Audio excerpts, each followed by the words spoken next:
Jamaah kaum muslimin wal muslimat yang saya cintai dan saya muliakan, rahimani wa rahimakumullah. Semoga Allah subhanahu wa ta'ala senantiasa mencurahkan rahmatnya kepada kita sekalian. Allah subhanahu wa ta'ala berfirman, kullu nafsin dha'iqatul maut wa innama tuwaffawna ujurakum yawmal qiyamah faman zuhziha 'anil nari wa udkhilal jannata faqad faza wa mal hayatud dunya illa mata'ul gurur. Kata Allah subhanahu wa ta'ala, setiap jiwa pasti akan merasakan mati, dan hanyalah pada hari kiamat akan disempurnakan pembalasan terhadap amalan-amalan kalian.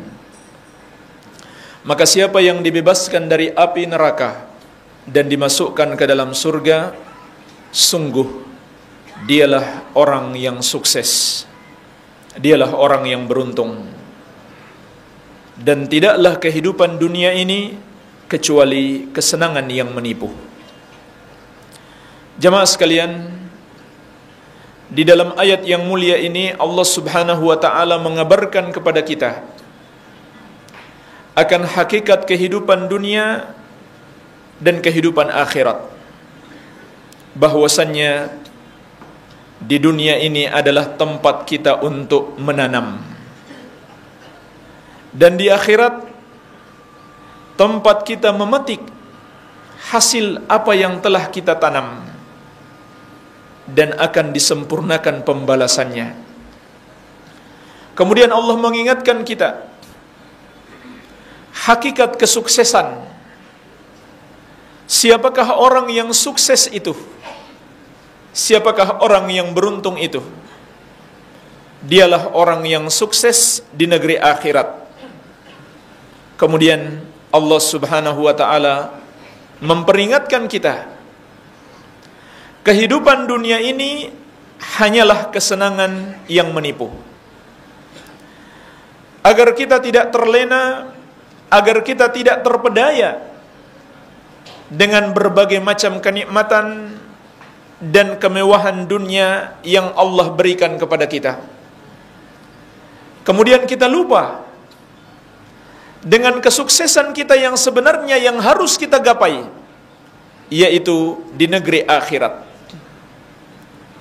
Terlebih lagi jamaah sekalian, dunia ini begitu singkat sekali, sedangkan akhirat adalah kehidupan yang kekal. Demikian pula segala macam kenikmatan dan kemewahan dunia yang telah berhasil kita gapai di dunia ini sungguh sangat sedikit sekali dibandingkan dengan nikmat di akhirat. Demikian sebaliknya jemaah sekalian, berbagai macam kesusahan hidup dan penderitaan dunia yang menimpa kita, apakah itu berupa penyakit, kefakiran, kemiskinan, dan berbagai macam malapetaka di dunia ini, maka sungguh tidak ada apa-apanya dibandingkan dengan azab neraka.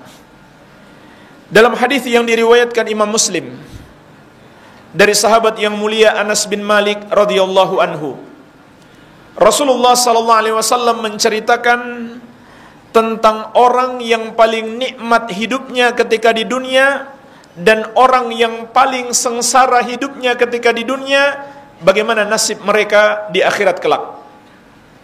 Kata Nabi sallallahu alaihi wasallam, yu'ta bi an'ami ahli dunya yaumal qiyamati min ahli nar. Jadi inilah jamaah sekalian nasib orang yang paling nikmat hidupnya ketika di dunia. Mungkin dia orang yang paling kaya, atau mungkin yang paling berkuasa. Dia termasuk penghuni neraka. Lalu apa yang dilakukan kepadanya jamaah sekalian? Sebelum dia dimasukkan ke dalam neraka untuk kekal di dalamnya selama-lamanya, kata Nabi sallallahu alaihi wasallam, fayusbagu fin nari sabghatan, dia dicelup di dalam neraka dengan satu celupan.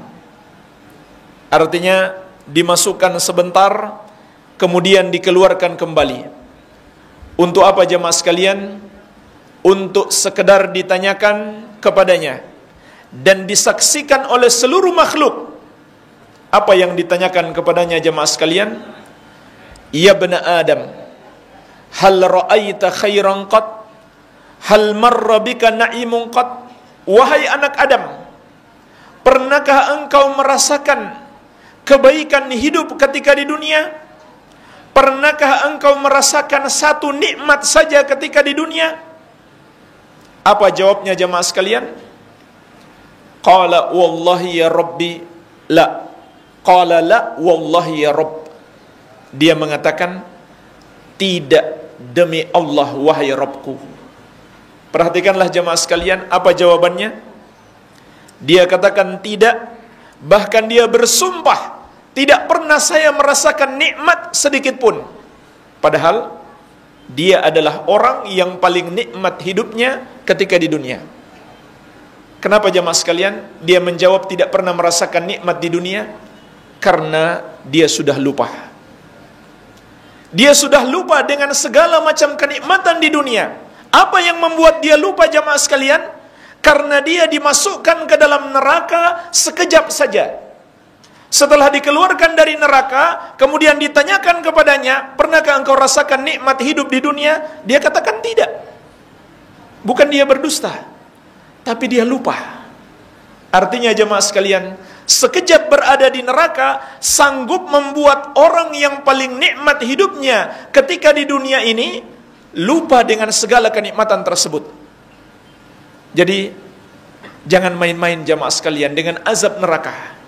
Sungguh dahsyat. Sebaliknya kata Nabi sallallahu alaihi wasallam, yu'ta bi asyaddin nasi bu'san fid dunya yaumal qiyamah wa huwa min ahlil jannah. Yu'ta bi asyaddin nasi bu'san fid dunya min ahlil jannah. Didatangkan orang yang paling sengsara hidupnya ketika di dunia, namun dia termasuk penghuni surga. Fayusbagu fil jannati sabghatan. Kemudian dia dicelup di dalam surga dengan satu celupan. Dimasukkan sebentar, lalu dikeluarkan kembali. Untuk sekedar ditanyakan kepadanya, ya bani Adam, hal ra'aita bu'san qat? Wahal marra bika na'im, wahal marra bika syiddatun qat? Wahai anak Adam, pernahkah engkau merasakan kesengsaraan dan penderitaan hidup ketika di dunia? Apa jawabnya jemaah sekalian? Dia pun menjawab dengan jawaban yang sama, la wallahi ya Rabb, ma ra'aitu bu'san qat wala marra bi na'imun qat wala marra bi syiddatun qat. Dia mengatakan, tidak demi Allah wahai Rabbku, aku tidak pernah merasakan kesengsaraan hidup ketika di dunia, tidak pula penderitaan hidup. Kenapa jemaah sekalian? Karena sekejap berada di surga sanggup membuat dia lupa segala macam penderitaan hidup yang pernah dia rasakan ketika di dunia. Maka jemaah sekalian, hadis yang mulia ini mengingatkan kita, segala macam kenikmatan yang kita rasakan di dunia ini tidak ada apa-apanya dibandingkan dengan kenikmatan akhirat. Dan sedetik berada di neraka itu sudah sanggup membuat kita lupa segala nikmat yang pernah kita rasakan di dunia ini. Maka hadis ini menunjukkan kepada kita, dunia ini tidak ada nilainya dibandingkan dengan kehidupan akhirat. Segenap kenikmatan yang kita rasakan dan waktu yang kita lalui dalam hidup ini, demikian pula sebaliknya, penderitaan yang kita rasakan tidak ada apa-apanya dibandingkan dengan nikmat dan azab di akhirat dan juga waktu yang akan kita lalui. Jemaah sekalian, akhirat adalah perjalanan yang panjang. Ada perjalanan di alam kubur, ada perjalanan di hari kebangkitan di padang mahsyar, dan ada perjalanan yang terakhir, yaitu surga atau neraka, kekal di dalamnya selama-lamanya. Jemaah sekalian, di kuburan itu manusia hanya ada dua keadaan.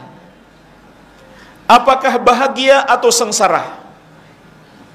Itulah yang disebutkan di dalam Al-Quran dan Sunnah Nabi Sallallahu Alaihi Wasallam. Manusia hanya memiliki dua keadaan. Apakah kuburannya menjadi satu taman surga yang dia beristirahat padanya, tenang, damai sampai hari kebangkitan, ataukah sebaliknya jemaah sekalian, neraka itu menjadi satu jurang neraka, atau kuburan itu menjadi satu jurang neraka yang orang di dalamnya mendapatkan azab sampai hari kebangkitan. Allah Subhanahu wa taala berfirman tentang Fir'aun dan bala tentaranya. Jamaah sekalian, Fir'aun dan bala tentaranya, mereka mati di lautan. Mereka disapu dan ditelan oleh lautan. Tidak dikuburkan. Tetapi ternyata mereka merasakan azab kubur. Makanya kata para ulama, disebut azab kubur bukanlah berarti orang yang tidak dikubur tidak akan mendapatkan azab. Bukan itu maksudnya. Tetapi maksudnya itu adalah azab di alam barzakh, di alam peralihan antara dunia dan akhirat. Jadi walaupun orangnya tidak dikubur, dibakar misalkan, tetap saja kalau dia memang pantas mendapatkan azab kubur, dia akan dikubur, dia akan mendapatkan azab tersebut. Ya. Tapi mengapa dikatakan azab kubur? Karena kebanyakan manusia dikubur. Jadi bukan bermakna orang yang tidak dikubur tidak akan mendapatkan azab. Allah Subhanahu wa taala berfirman tentang Fir'aun dan bala tentaranya.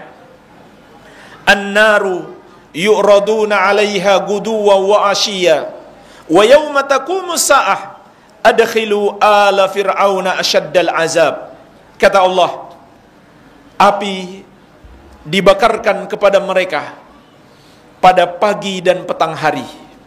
Kemudian kata Allah, pada hari kiamat kelak Allah mengatakan, masukkan Fir'aun dan bala tentaranya tersebut ke dalam azab neraka yang sangat pedih. Jadi di dalam ayat ini disebutkan dua azab. Yang pertama azab dalam kehidupan dunia ini, yaitu pagi dan petang hari. Kemudian azab di hari kebangkitan, yaitu azab neraka. Maka ayat yang mulia ini menunjukkan kepada kita adanya azab kubur. Fir'aun dan bala tentaranya setiap hari, pada pagi dan petang hari, dibakarkan neraka api kepada mereka. Padahal jemaah sekalian, mereka mati di lautan. Tapi tetap Allah Subhanahu wa ta'ala maha mampu dan maha perkasa serta maha kuat untuk menimpakan azab kepada mereka. Jemaah sekalian, pertanyaannya, kapan Fir'aun dan bala tentaranya itu mati? Mereka telah mati ribuan tahun yang lalu, atau mungkin ratusan ribu bahkan jutaan tahun yang lalu. Dan mereka terus mendapatkan azab tersebut sampai hari ini. Jemaah sekalian, bisa kita bayangkan betapa lamanya kita di alam kubur. Maka apakah kita mendapatkan nikmat di alam kubur, ataukah kita diazab sebagaimana Fir'aun dan bala tentaranya? Kita berlindung kepada Allah dari azab yang sangat dahsyat tersebut. Iya. Itulah kehidupan di alam kubur. Oleh karenanya Rasulullah SAW mengingatkan, innal qabra awwalu manazilil akhirah, in naja minhu fama ba'dahu aisar, wa in lam yanju minhu fama ba'dahu asyaddu min. Kata Nabi SAW, kuburan itu adalah tempat persinggahan yang pertama di negeri akhirat, perjalanan yang pertama di negeri akhirat. Maka siapa yang selamat darinya, perjalanan berikutnya akan semakin mudah. Namun siapa yang tidak selamat di dalam kuburan, perjalanan berikutnya akan semakin berat. Jadi jemaah sekalian, dari sini pun dapat kita pahami satu keyakinan yang menyimpang, keyakinan yang batil, bahwasannya manusia itu ada yang masih bisa gentayangan di dunia ini padahal dia sudah mati. Itu tidak pernah terjadi selama-lamanya. Itu tidak benar, itu keyakinan yang batil, keyakinan yang rusak. Dan ini termasuk dampak buruk film-film ataupun cerita-cerita khayalan, keyakinan-keyakinan yang batil yang tidak berdasarkan Al-Quran dan Sunnah. Dan juga ada hadis-hadis palsu yang menceritakan manusia itu kalau dia mati, dia masih bisa bolak-balik ke rumahnya. Ada yang mengatakan 3 hari, 7 hari, 40 hari. Itu tidak ada hadis sahih, hanya hadis-hadis palsu. Mereka berani berdusta atas nama Rasulullah sallallahu alaihi wasallam. Manusia itu kalau sudah mati, maka ada barzakh. Dia berada di alam barzakh. Barzakh itu sendiri artinya adalah dinding. Sebuah dinding yang membatasi antara dirinya dengan kehidupan dunia. Bagaimana mungkin dia bisa menembus dinding tersebut? Hanya ada 2 kondisi manusia ketika telah berpisah dengan kehidupan dunia ini. Apakah dia mendapatkan kenikmatan di alam kubur, ataukah dia mendapatkan azab sampai hari kebangkitan. Kemudian jamaah sekalian, di hari kebangkitan, hari kita dikumpulkan di satu padang yang luas yang disebut dengan padang mahsyar. Ketika bumi dan langit telah dihancurkan dan diganti dengan bumi langit yang lain, itulah padang mahsyar. Seluruh manusia sejak Nabi Adam alaihissalam sampai manusia yang terlahir terakhir di dunia ini dibangkitkan bersama-sama dalam keadaan tidak mengenakan pakaian sehelai benang pun, dan juga tidak dikhitan dan tidak menggunakan sandal. Sebagaimana dalam hadis Aisyah radhiyallahu anha yang diriwayatkan Imam Muslim, kata Nabi sallallahu alaihi wasallam, "Innakum tuhsyaruna yaumal qiyamah hufatan uratan gurla." Sesungguhnya kalian akan dibangkitkan pada hari kiamat dalam keadaan bertelanjang, tidak mengenakan pakaian sehelai benang pun, tidak beralas kaki, dan tidak dikhitan. Persis seperti ketika kita diciptakan di muka bumi ini. Seperti itulah kita dibangkitkan kembali. Semuanya jemaah sekalian, laki-laki dan wanita. Sampai-sampai Aisyah radhiyallahu anha heran mendengarkan hadis ini, dan beliau pun bertanya, "Ya Rasulullah, laki-laki dan wanita dibangkitkan bersama-sama, tidak berpakaian, apakah mereka tidak saling melihat antara satu dengan yang lainnya?" Maka jemaah sekalian, mari kita perhatikan apa jawaban Rasulullah sallallahu alaihi wasallam. Karena ini mungkin juga terbetik dalam benak kita. Laki-laki dan wanita semuanya, seluruh makhluk, yakni seluruh manusia, demikian pula jin. Maka Nabi sallallahu alaihi wasallam bersabda, "Al-amru asyaddu min dzalik."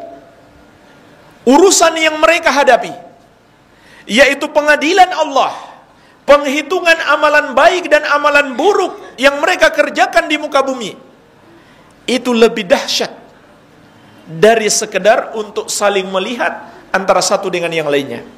Maksudnya apa jemaah sekalian? Manusia ketika itu sudah gak sempat lagi memperhatikan orang yang ada di sampingnya. Masing-masing sibuk dengan urusan dirinya sendiri, masing-masing penuh dengan tanda tanya. Bagaimana hasil hisabku kelak? Apakah aku akan menerima catatan amalku dengan tangan kanan, ataukah menerima dengan tangan kiri dan dari arah belakang? Apakah aku termasuk penghuni surga atau penghuni neraka? Masing-masing dalam kondisi cemas, dalam kondisi yang sangat takut, tidak sempat lagi memperhatikan orang yang ada di sampingnya.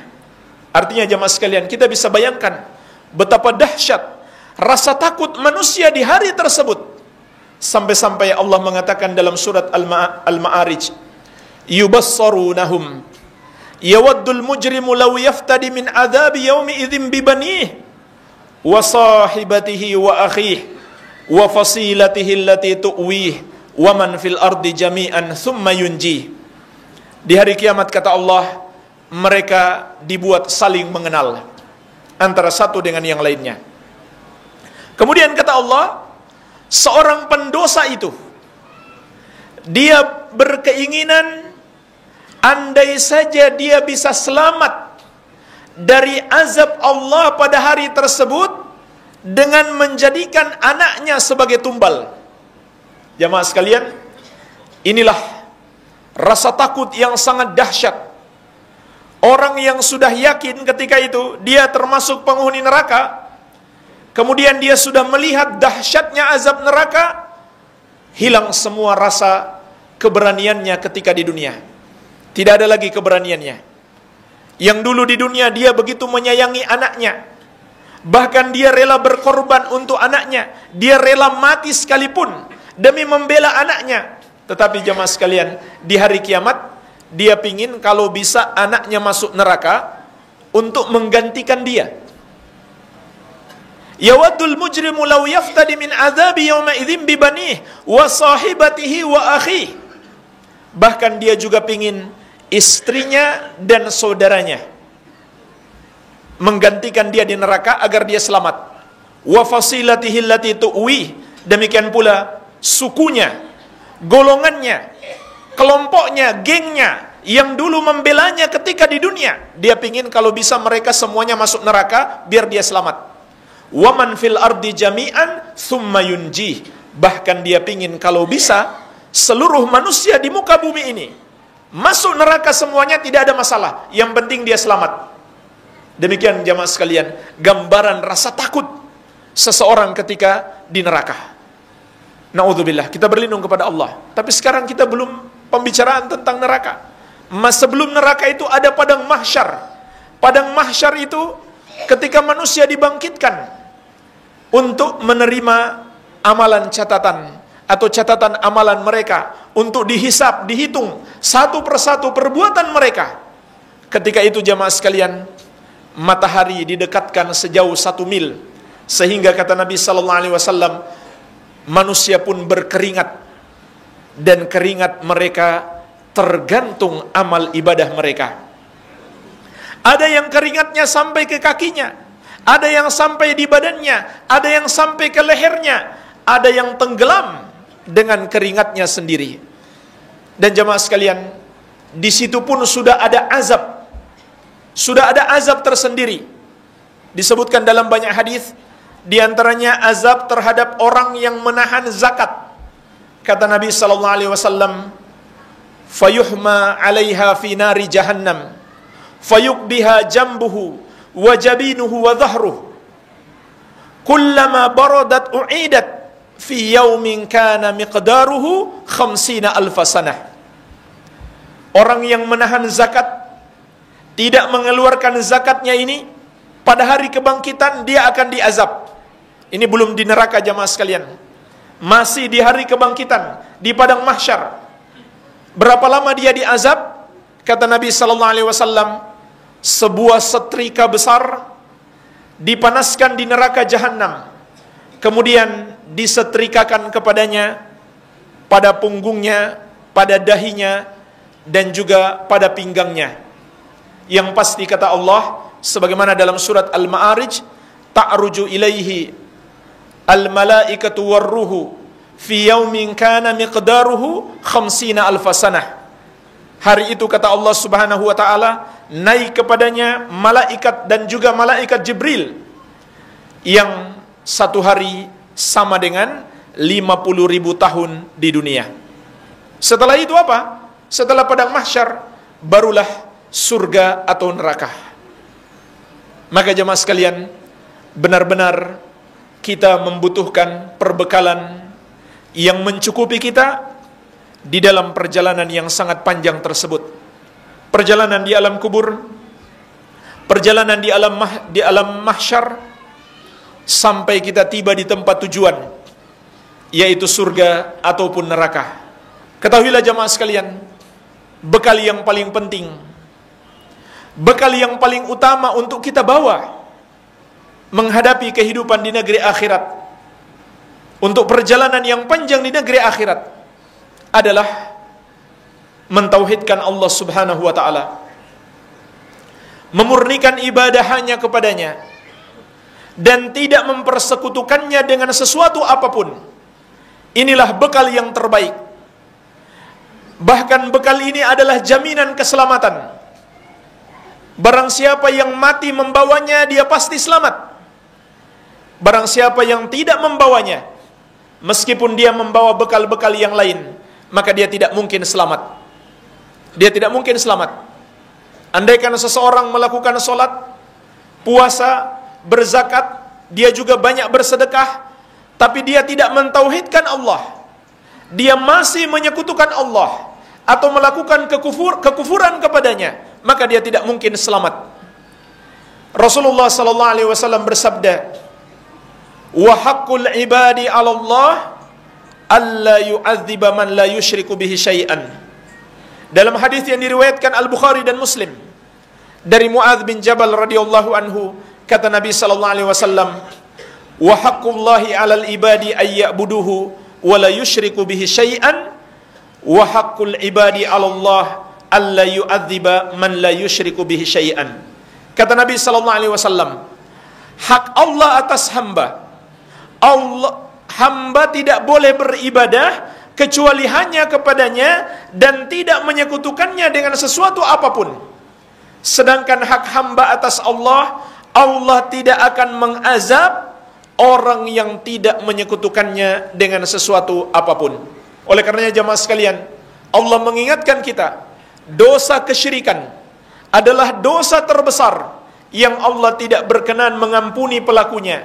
Sebaliknya jamaah sekalian, dosa apapun yang kita kerjakan selain daripada kesyirikan dan kekufuran, masih ada harapan untuk mendapatkan ampunan. Sebagaimana firman Allah dalam surat An-Nisa ayat ke-48, "Innallaha la yaghfiru ayyushraka bihi wa yaghfiru ma duna dzalika liman yasha." Sesungguhnya Allah tidak akan mengampuni dosa menyekutukannya dan mengampuni dosa yang lebih ringan daripada itu bagi siapa yang Dia kehendaki. Kemudian yang kedua jamaah sekalian, bekal yang terbaik dalam perjalanan kita di negeri akhirat adalah solat 5 waktu. Karena Rasulullah sallallahu alaihi wasallam bersabda, "Awwalu ma yuhasabu bihil abdu yaumal qiyamah as-shalah. Idza saluhat saluha sairu amalihi wa idza fasadat fasada sairu amalihi." Yang pertama akan dihisab dari amalan seorang hamba pada hari kiamat adalah solat. Kalau solatnya baik, maka seluruh amalannya akan ikut menjadi baik. Tapi kalau solatnya rusak, seluruh amalannya akan ikut menjadi rusak.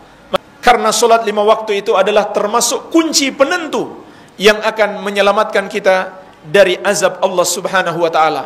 Dan di hari-hari puasa kita ini, di bulan Ramadan, mungkin ada sebagian orang sebelum bulan Ramadan masih bolong-bolong solatnya. Tetapi alhamdulillah di bulan ini Allah berikan hidayah kepadanya, Allah berikan kekuatan kepadanya untuk melakukan solat 5 waktu, bahkan berjamaah di masjid, bahkan juga dia solat tarawih. Jamaah sekalian, ini harus dipertahankan. Jangan sampai berlalu bulan Ramadan, kita kemudian kembali melalaikan solat, kita kemudian bolong-bolong solatnya. Pertahankan jamaah sekalian. Solat itu lebih tinggi daripada puasa. Makanya sungguh sangat aneh, ada orang berpuasa tapi enggak solat.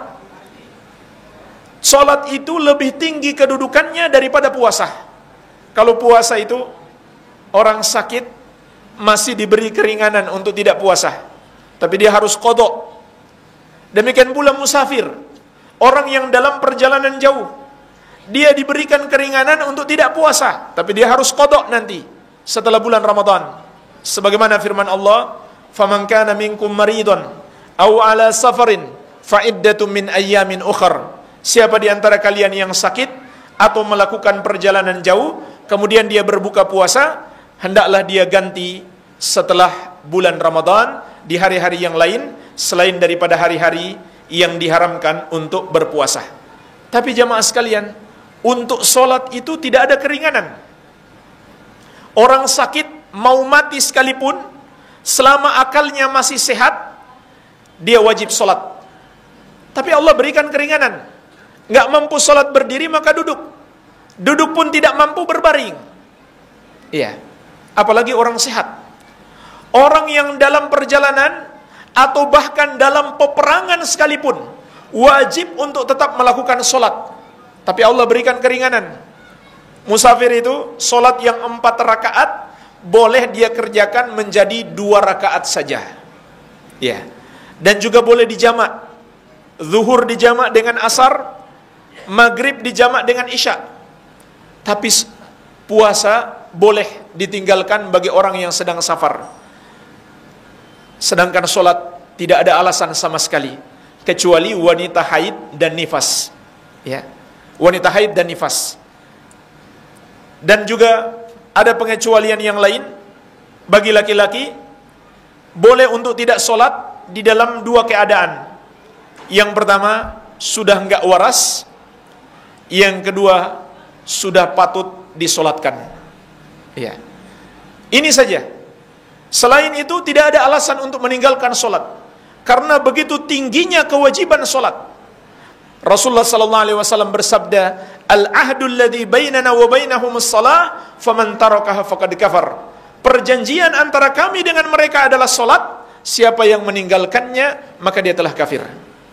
Kemudian yang terakhir, bekal yang ketiga, yang paling penting atau diantara yang paling penting yang harus kita bawa dalam perjalanan di negeri akhirat adalah mengeluarkan zakat dan juga memperbanyak sedekah.